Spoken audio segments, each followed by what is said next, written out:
This is the day 3 of the Advent Box project for 2019, and I'm really excited to be working on the Christmas stocking project.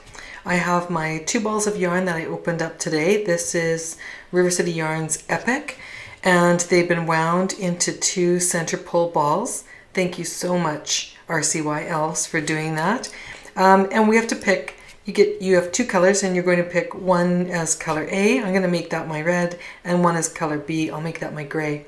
And the first instruction is to cast on 72 stitches with the 4mm Addy circular needle that you got in your Advent box yesterday. So very exciting. It's a cable cast on, so I thought I would start off by demonstrating how to do a cable cast on if you haven't done that before. I'll move my color B out of the way a little bit here, and I'm going to start with a slip knot. So let me review that. To make a slip knot, just wrap the yarn around your thumb, take the yarn that's on top, tuck it into the loop on your finger, not on your thumb, and just snug it up like that. Put it on your needle, and you have a slip knot. To do a cable cast on, you begin with a slip knot, insert the needle into the slip knot as if you're going to knit, wrap your yarn around, bring it forward, and put it onto the left-hand needle. So when I do that, I like to give a little twist to it. So I dip my left-hand needle down, slip it into the stitch on my right-hand needle, drop it off my right-hand needle, and you snug it up.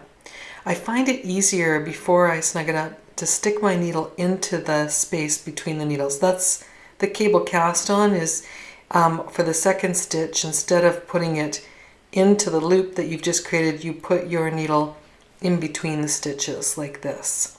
So I find it easier to do that before I tighten up my yarn.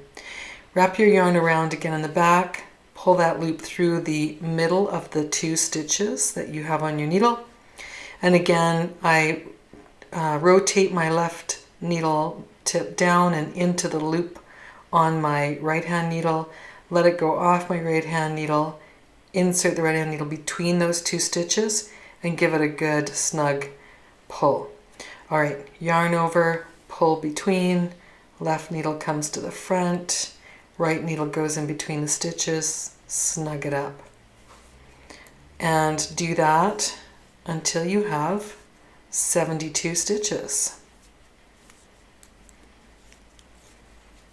72. So I've got 72 stitches on my needle. I'm now going to spread them out along the length of my needle so that I can join it together and make sure there's no twists in the needle.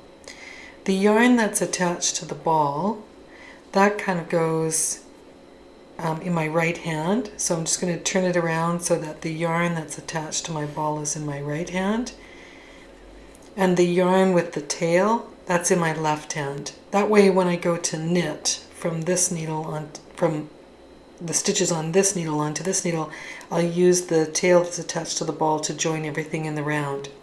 To make sure that nothing's twisted, just ensure that your cast on edge, cast on border here, excuse me, is facing the inside of the circle.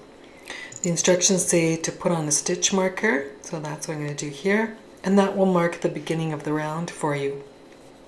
Alright, let's talk about working option A of the stocking topper. So option A says to join in your other ball of Epic, that's this one here, and work a Latvian braid. To do the Latvian braid, we're going to start by working a row of color A and color B in all knit stitches. So I'm going to hold my color A that's in my left hand, or over on the left side, in my left hand, and my color B in my right hand. And the pattern instruction says, and again oops, don't hold the tail, hold the end of the yarn that's attached to the ball. So this is your cast on edge. I'm going to hold this color in my left hand just because that's handy for me. And I'm going to insert my yarn, and it says to knit 1 in color A. To knit, holding the yarn in your left hand, just bring the yarn around the needle, pull it through like this. Don't worry yet about that gap that's there, and bring it off the needle. Now you can tighten up that stitch so that it's not so gappy between your marker and the first stitch. Insert your needle into the second stitch, and now with my right hand I'm going to bring that second color into play. I leave about 6 inches dangling over my finger like this. Take the loop that I've made in my yarn and just put it over the back of the needle here. Bring that loop to the front, and I have knit 1 stitch in my gray yarn. Then put the needle in, twist the yarn around your needle in the back, or just use the needle to pull the yarn forward with my left hand. Finding the end of the yarn that is not the tail, you can do one with your right hand, so insert the needle, bring the yarn around and knit it. To do it with your left hand, again, if you're not familiar with this, insert your needle, put your needle over the yarn, dip it under the yarn, and pull it through to the front. Then insert your needle again with your right hand. Doesn't matter how you do this. Bring the yarn around the needle, pull it through to the front.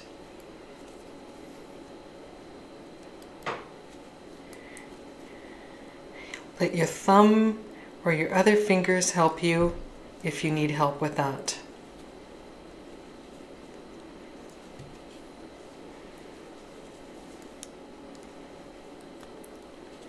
How you make the 2 stitches is totally up to you. There's, in my opinion, no right or wrong way to do this. If you want to do it holding the yarns in the same hand, that's fine too. This is your stocking. But to do the Latvian braid, what we want to do is alternate the colors in the beginning so that it creates the look of a braid. So it's important to alternate the colors in the first round.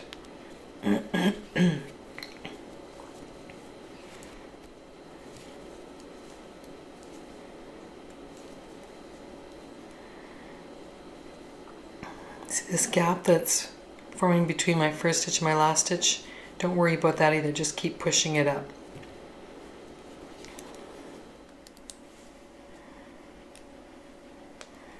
These last 2 stitches of the cable cast on, they like to hang out together, and so you just have to separate them a little bit with the thumb of your left hand, and then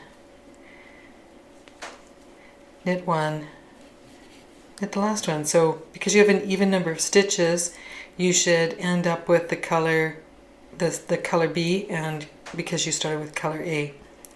When you get to the end of the round, just pass your slip marker from one needle to the other, and you're ready to begin on the second round. Now, before we begin with the second round, I just wanted to tell you that if you stop at the end of your first round and you take a look at your stitches, if you do find that they are twisted, that might look a bit like this. So here we go. I've got a twist in my knitting because my cast on edge swirls around the needle like this. And if I continue to knit, I'll end up with a twist, and that's not a good thing. So at this point, if you discover a twist in your knitting, before you begin the second round of knitting, straighten out that twist by making sure that the cast on edge is all facing in the same direction. Take your needle and dip it under the yarn or over the yarn, depending on how you have to do it, to release that twist and get everything back and untwisted on your needles. So before you begin the second round of knitting, when you're knitting in the round, that's always an opportunity to fix your work if there's any twist that happens to show itself. And again, you'll see that there's a bit of a gap here between my needles where my yarn has tightened up on the needle here and here. Don't worry about that. It will go away as we continue to work the braid. All right, that's round 1. At the end of the round, bring both yarns to the front of your work. I'll move my balls up here and out of the way as I do this part. Okay, now round 2 says purl 1 with color A. So I'm going to insert my needle and purl 1 stitch with color A. And then it says Bring color B underneath color A and purl one with color B. Now I want to warn you in advance that your yarns are going to get quite twisted around each other, and that's normal and you shouldn't worry about it. So I bring color B underneath color A, insert my needle and purl it. And then I put my needle in here and I bring color A under color B, and you can see that my yarns are twisting around each other, but that's all right. Purl that one, and then again bring color B under color A and purl with that one. You're going to do this the entire round, bringing one yarn underneath the other yarn and allowing your two yarns to get very twisted together. You don't worry about this because guess what? In the next round, we're going to twist in the other direction, and that will undo the tangle in your yarns. How to manage this tangle as you go? Just smooth it out. Put your finger in here and push that twist further down your yarn and just carry on. So the next color coming up on my needle is gray, so I have to take the gray under the red, purl it, red under the gray, purl it, and so on. So trust me that your yarns are going to get very twisted together. It's going to feel uncomfortable and they're going to choke up on you. So when that happens, smooth it out. Put your finger in here and push the twist further down your yarn and carry on.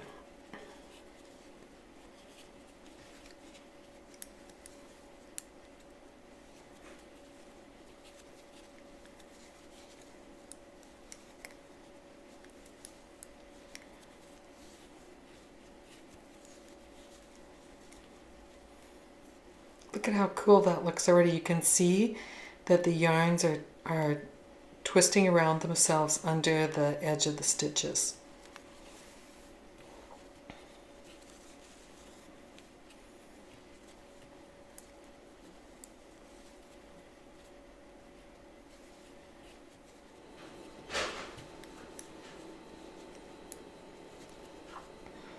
All right, I'm almost all the way around. My yarn is still quite tangled, so I just keep pushing the twist down, smoothing it out as I go so it doesn't form knots. And I just tell myself patience for a little bit longer, almost there.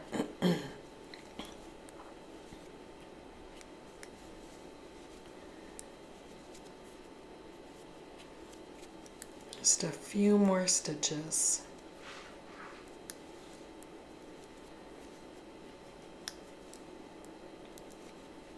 You don't want any knots to form, so just keep smoothing the yarn, untwist it a little bit.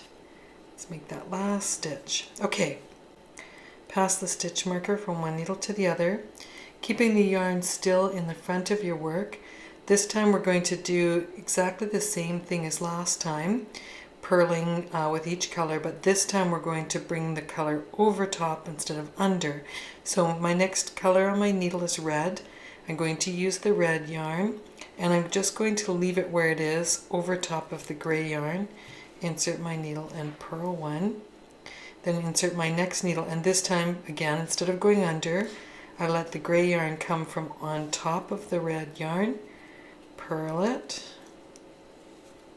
There's my red one, and you can almost untwist it as you go, but I'm going to just get my finger in between here. Okay, so red yarn comes over top of the gray one, purl, gray yarn comes over top of the red one, purl, and so on. And as you do this, you will begin untwisting your yarns.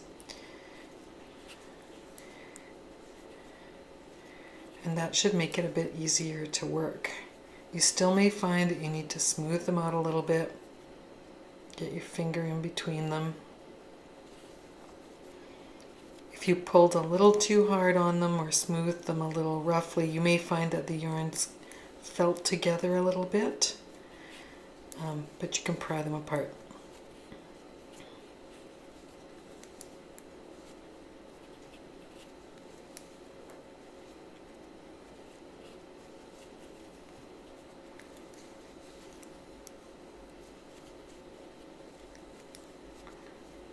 You see the little arrow that's forming there?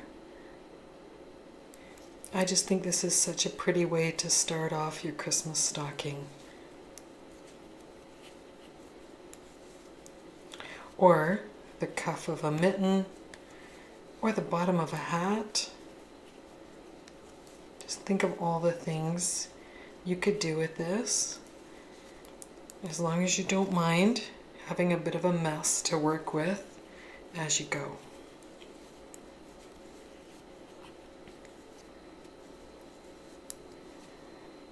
See?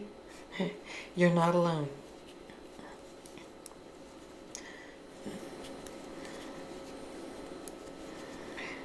So if you can handle the winding up of the yarn and resist the urge to untangle your yarns partway through, when you get to the end, look at this, then your 2 strands of yarn will be completely untangled again, and you'll have this very nice braided topper at the beginning of your stocking. Okay, so next, work the next 3 rounds of stocking stitch in color A. So I'll take both my yarns to the back. I can snip color B, and I'm going to continue to work 3 rounds in color A. So slip your stitch marker over and work 3 rounds in color A. Remember that when you're doing stocking stitch in the round, it's simply 3 rows of knitting. You don't have to purl. Yay! All right, I'll meet you back here when that's done.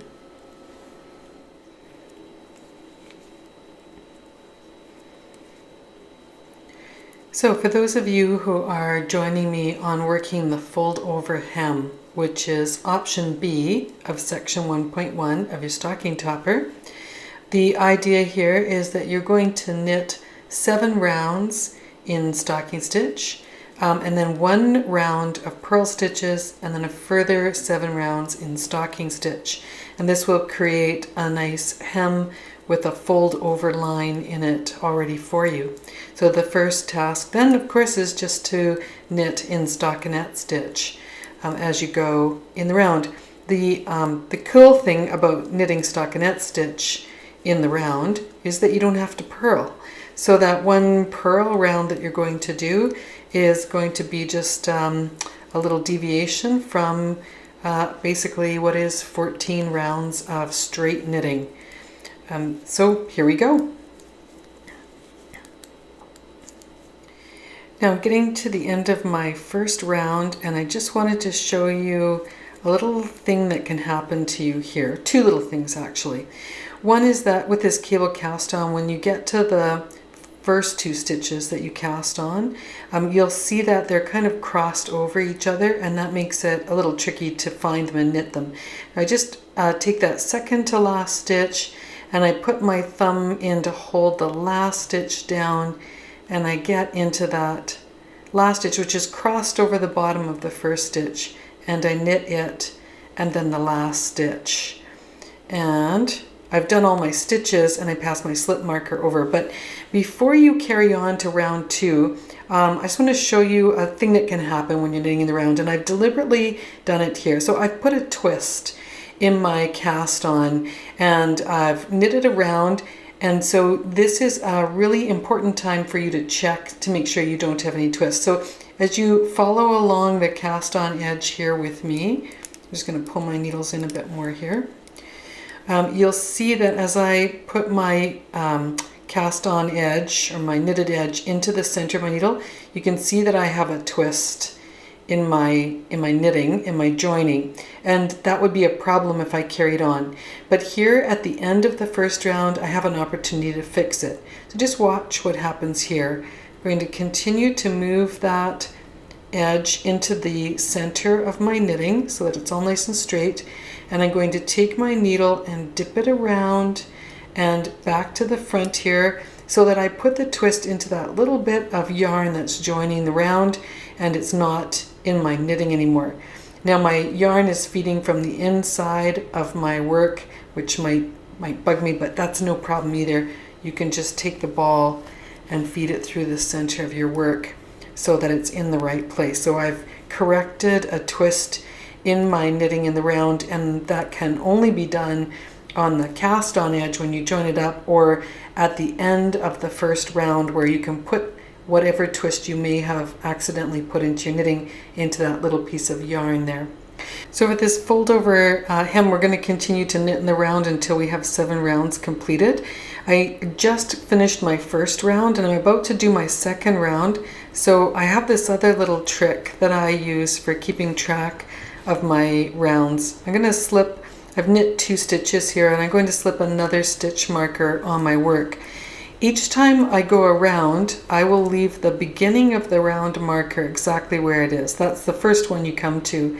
And each time I complete a round, I will move my second marker 1 stitch over to help me count how many rounds I've done. So my markers have 2 stitches in between them. This is my beginning of the round marker.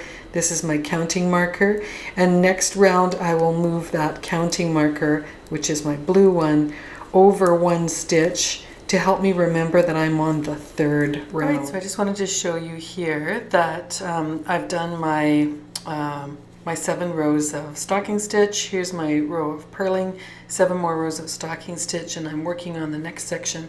But I just wanted to show you how nicely this purl row assists in folding down your hem. Later on, I'll show you how to tack down this edge on the inside. But I just wanted to show you here, look how nice and neat that is. So that's your folded hem, and it's a perfect place to make a nice neat edge, or even to thread. You can thread like a hanger on the inside here, but that'll come later. All right, carry on everyone. When you're finished with section 1.1, you can cut your yarn, leaving about a 6-inch tail, and carry on with the second color as you picked it for your stocking. The tails I just leave hanging down here. They could be used later. I'll weave them in later, so I don't worry about them. When you go to start a new color, again, there are lots of ways that you can do this, but I just wanted to let you know that I don't prescribe to any particular method for starting a new color. I like to weave in my tails later on because I feel like they are less noticeable if you do that. But if you like to knit double-stranded or weave in your ends as you go, that's certainly your option. So I'm going to start option B for the next part of my stocking in section 1.2, and I just want to let you know that I'm going to insert my needle. Again, fold my yarn, leave about a 6-inch tail, fold my yarn over my finger, slip it onto the needle and knit the first stitch. If you want to adjust your tail after you've knit that first stitch, you've got lots of play in there to be able to do that. And then I'm working the first round of the little boxes pattern, and this first round is to just knit all the way across the round. When you're working on charts, as this one is, there's a pattern as well, but if you're working from the chart, it might just be important to note that you will be working reading the chart from the right to the left, and returning. The numbers are all, each round marker is, or each round number is listed on the right, so you will read all the rounds from the right to the left, and that is because we're not turning our work when we work in the round. All right, I'll see you in a couple of days when the next segment of the Christmas stocking comes into play.